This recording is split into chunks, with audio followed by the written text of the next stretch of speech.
आपल्या उणिवा, आपल्या चुका कधीही झाकायच्या नाहीत. आयुष्याला घातक ठरणाऱ्या कुठल्याही गोष्टीच्या बाबतीत स्वतःला अभय द्यायचं नाही. एक चांगली दिनचर्या बनवून आयुष्याला घातक असणाऱ्या गोष्टींचा त्याग करून तुम्ही जगावर उपकार करत नाही तर स्वतःला उपकृत करताय, हे लक्षात घ्या. स्वतःचं कल्याण होणार आहे त्यानं. आणि म्हणून इथं बसलेल्या तरुण मुलांनी आणि मुलींनी एक गोष्ट ठरवायची, काय? आजच्या चैतन्य महाराजांनी सांगितलेल्या सगळ्या गोष्टीतली कुठलीही गोष्ट आमच्या लक्षात नाही राहिली तरी चालेल, पण आज माझा आयुष्यातला एक महत्त्वाचा निर्णय मी घेईल आणि तो म्हणजे माझा स्क्रीन टाईम कमी करेल, मोबाईलचा आणि तंत्रज्ञानाचा वापर माझ्या जीवनातला मी कमी करेल. एवढं जरी झालं तरी माझ्या इथे येण्याचं सार्थक झालं असं मी म्हणेन.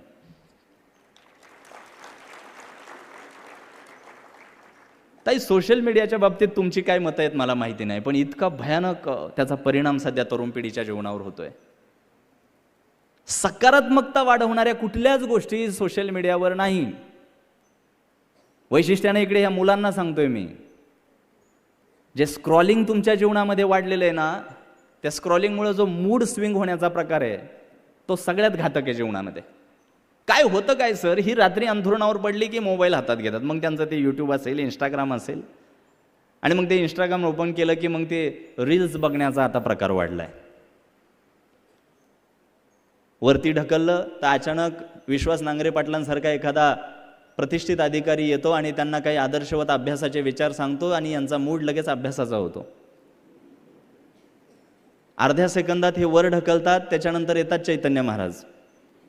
ते भगवान श्रीकृष्णाचा एखादा श्लोक सांगतात, यांना वाटतं उद्या उठून भगवद्गीता वाचायला घ्यावी. फक्त प्रबोधन गरजेचं नाहीये, फक्त प्रबोधन महत्वाचं नाही. प्रबोधनाच्या नंतर ह्या सगळ्या गोष्टी जेव्हा कृतीत उतरवण्याची वेळ येते ना, तेव्हा शाश्वत सुखाकडे आमची वाटचाल सुरू होईल.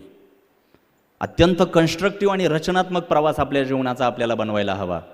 आणि ही वेळ निघून गेल्यानंतर कळून उपयोग नसतो.